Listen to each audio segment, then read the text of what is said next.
When is a good time to switch songs with Lucio, or is it better to play the healing song most of the time?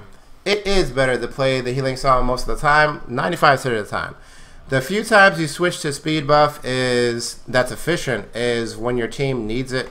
Usually, typically, when you want to get over to a team member who's really far away from you and you want to get over to them, switch your speed passive, and then get over there and heal them, you know, just to get to them faster. Or go back, when you're speeding your team out of spawn, do that as well.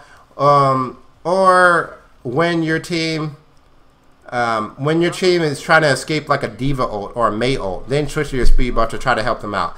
But you should never be using your speed buff to support yourself. Your heal buff is always better.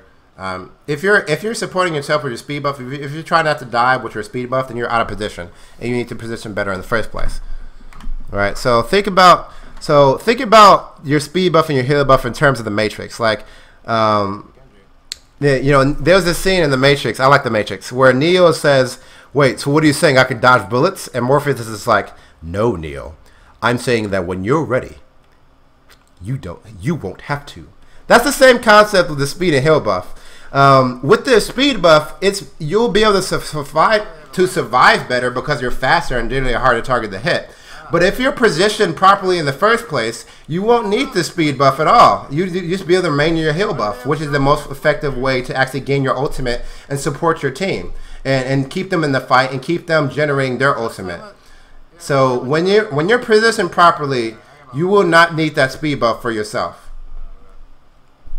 Only time you will need it for yourself is when you're bursting out of spawn.